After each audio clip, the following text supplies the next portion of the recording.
Hello everyone, myself Akshita. Today we discuss about blood grouping. तो इससे पहले हमने वीडियो में डिस्कस किया था कि क्लॉटिंग ऑफ ब्लड क्या होता है, ठीक है। तो अब हम इस वीडियो में सबसे पहले डिस्कस करते हैं कि फंक्शन ऑफ द ब्लड, यानी कि ब्लड के क्या क्या फंक्शंस होते हैं, क्योंकि जो हमने प्रीवियस वीडियो में डिस्कस नहीं करा था इसके बारे में।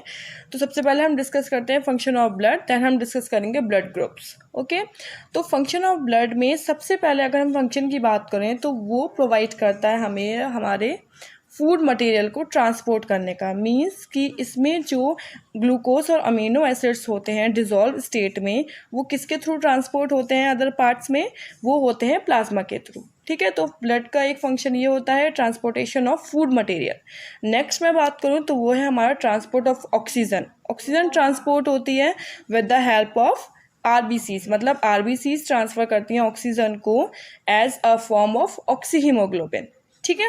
नेक्स्ट अगर मैं बात करूँ तो transport of excretory substance, means जो वेस्ट प्रोडक्ट है वो हमारी बॉडी से बाहर निकलते हैं with the help of plasma.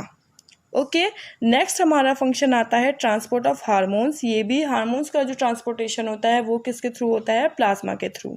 Okay, next है हमारा regulation of temperature, means temperature को रेगुलेट करने का काम भी कौन करता है, blood. Next immunity and disease, means कि जो फॉरेन पार्टिकल्स होते हैं या फॉरेन बैक्टीरियाज होते हैं उनको बचाने से, उनसे बचाने के लिए हमें कौन हेल्प करता है, WBC, ठीक है ना। आपने पढ़ा था वाइट ब्लड सेल्स होती हैं वो इम्यूनिटी प्रोवाइड करती हैं हमें। तो ये भी एक ऐसा उसका फंक्शन है कि वो हमको हार्मफुल बैक्टीरिया से बचाती है और हमारी इम्यूनिटी को बढ़ाती है। नेक्स्ट मैं बात करूँ फॉर्मेशन ऑफ क्लॉट, सबसे चीफ फंक्शन है इसका, सबसे चीफ और मेन फंक्शन है कि क्लॉटिंग, मतलब प्लेटलेट्स की वजह से ही हमारा ब्लड क्लॉट होता है, क्योंकि उनके अंदर कौन सी प्रोटीन प्रेजेंट होती है, प्रोथ्रोम्बिन, जिसकी वजह से हमारी बॉडी में क्लॉटिंग होती है। ओके, तो ये है हमारे ब्लड के फंक्शंस। अब नेक्स्ट है हमारा टॉपिक ब्लड ग्रुपिंग, ठीक है। ब्लड ग्रुपिंग मींस क्या होता है कि जो हमारे आरबीसीज मतलब रेड ब्लड कार्पेसिल्स के सरफेस पर जो एंटीजन्स प्रेजेंट होते हैं या एब्सेंट होते हैं तो उनके बेस पे ग्रुपिंग की जाती है जिसको हम बोलते हैं ABO ग्रुपिंग, ठीक है। अब एंटीजन्स क्या होते हैं, मींस कि सबसे पहले तो ये जो आरबीसी की सरफेस पर प्रेजेंट होते हैं उन्हें हम एंटीजन्स बोलते हैं। एंटीजन्स क्या होते हैं कि हमारे इम्यून रिस्पॉन्स को बढ़ाने का काम जो करते हैं वो एंटीजन्स होते हैं, ठीक है। और एंटीजन्स 2 टाइप्स के होते हैं, A and B।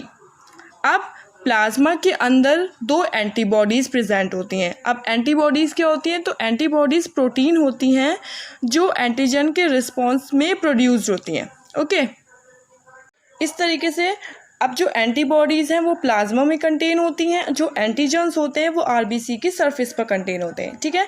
Antibodies antigens के अगेंस्ट रिस्पॉन्स देती हैं और एंटीजन्स जो होते हैं वो हमारे इम्यून रिस्पॉन्स को बढ़ाते हैं, ठीक है। एंटीबॉडीज़ क्या करती हैं, एंटीजन्स के अगेंस्ट रिस्पॉन्स को बढ़ाती हैं और एंटीजन्स क्या होते हैं, हमारे इम्यून रिस्पॉन्स को बढ़ाते हैं।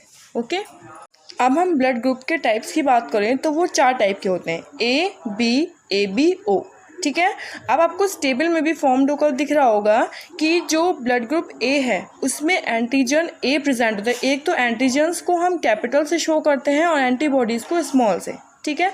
एंटीजन्स भी 2 होते हैं और एंटीबॉडीज़ भी 2 होती हैं, A और B। ब्लड ग्रुप A में जो एंटीजन होता है वो कैपिटल A और जो एंटीबॉडी है वो B। ब्लड ग्रुप B में antigen B, antibody A, just opposite. AB में A और B दोनों एंटीजन प्रेजेंट होते हैं, एंटीबॉडी में कोई भी AB जो है AB ब्लड ग्रुप में कोई भी एंटीबॉडी प्रेजेंट नहीं होती है। उस तरीके से अगर मैं ब्लड ग्रुप O की बात करूं तो वहाँ पे कोई भी एंटीजन प्रेजेंट नहीं होता, एंटीबॉडी A और B होती है। ये तो थी हमारी ब्लड ग्रुपिंग की टेबल, ठीक है। मींस कि कौन से ब्लड ग्रुप में कौन से एंटीजन प्रेजेंट होते हैं, कौन सी एंटीबॉडीज़ प्रेजेंट होती हैं, ठीक है। अब हम नेक्स्ट बात करते हैं कि जो ब्लड ग्रुप है उसकी इम्पोर्टेंस क्या है। तो उसकी इम्पोर्टेंस ये होती है कि जब ब्लड ट्रांसफ्यूज़न किया जाता है, मींस कि जो डोनर को ब्लड चढ़ा रहे हैं हम, डोनर का जो ब्लड लिया है हमने उसे मैच कराना होता है, ठीक है। जैसे अभी 4 तरीके के ब्लड ग्रुप हैं, blood group A, B, AB, O। और सबसे इम्पॉर्टेंट चीज़ कि इसमें जो AB है वो क्या है, यूनिवर्सल रेसिपिएंट होता है, ठीक है। मीन्स सबसे अपना ब्लड ले सकता है।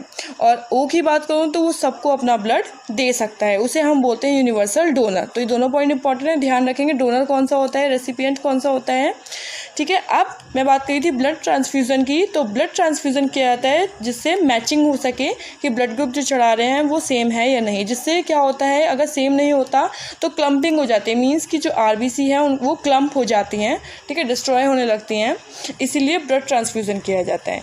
अब हम बात करें कि किसका ब्लड ग्रुप किसको चढ़ाया जा सकता है, तो ब्लड ग्रुप अगर मैं ए की बात करूं तो वो ए और ओ को दे सकता है, ठीक है।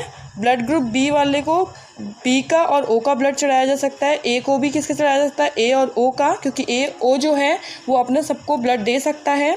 ए बी की बात करूं तो ब्लड ग्रुप ए और बी वाले ए बी को ब्लड ग्रुप दे सकते हैं, और ओ की बात करूं तो ओ वाला ब्लड ग्रुप केवल ओ वाले से ही ले सकता है। Okay, thanks for watching. If you like my video please subscribe my channel.